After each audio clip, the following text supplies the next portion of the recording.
जय सद्गुरू. आपल्यापैकी फार लोक असे असतील ज्यांच्यावर वाईट दिवस हे एकामागून एक येतच असतात. पण या वाईट दिवसांना कंटाळून लोक फार वेगवेगळे पावलं उचलत असतात, जे पावलं त्यांना फार मागे घेऊन जातात.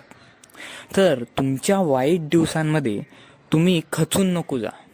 जर तुम्ही खचले तर तुम्ही संपले. वाईट दिवस हे प्रत्येकाच्या वाट्याला येतात.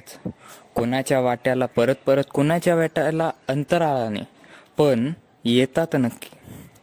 तर या वाईट दिवसांना सामोरे कसं जावं हे फार महत्त्वाचं आहे. तर याच्यावरून आपण एका उदाहरणावरून हे सर्व समजून घेण्याचा प्रयत्न करू. आता वाईट दिवस हे अशा माणसालाही येतात जो देवाला मानतो, आणि अशा माणसालाही येतात जो देवाला मानत नाही. मग दोघांमधला फरक काय?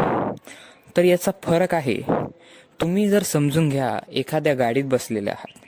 समजा तुम्ही 4 व्हीलरमध्ये बसलेले आहात आणि तुम्ही देवाला मानतात, आणि तुमचाच दुसरा भाग हा एका सायकलवर बसलेला आहे जो देवाला मानत नाही.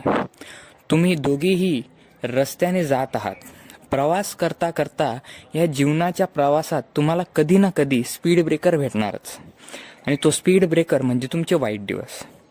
तर तुम्ही तिथं एक गोष्ट लक्षात घ्याल की जो माणूस 4 व्हीलरमध्ये बसलेला आहे ना, त्या माणसाला झटका हा कमी लागेल, पण जो सायकलवर बसलेला आहे त्याला झटका जोरात लागेल. हेच असतं, जर वाईट दिवसातही तुम्ही चांगले कर्म सोडले नाही, तुम्ही देवाला सोडलं नाही, तुम्ही चांगले कर्मच करत असाल आणि कोणत्या वाईट मार्गाला जर जात नसाल, याचा अर्थ तुम्ही त्या 4 व्हीलरमध्ये बसलेले आहात. तुम्हाला झटका लागेल, पण कमी प्रमाणात. आणि हेच जर वाईट दिवसामध्ये तुम्ही वाईट मार्गाला लागून गेलात तर तुम्हाला झटका लागेल, पण पूर्ण ताकदीनिशी. म्हणूनच तुमच्या वाईट दिवसात काय होईना, तुम्ही कधीच साथ ही चांगल्या कर्मांची सोडायला नकोच. ही गोष्ट आयुष्यभर लक्षात ठेवावी. मित्रहो, भेटूयात पुढच्या व्हिडिओमध्ये अशाच एका नवीन आशयासोबत. तोपर्यंत जय जय रघुवीर समर्थ.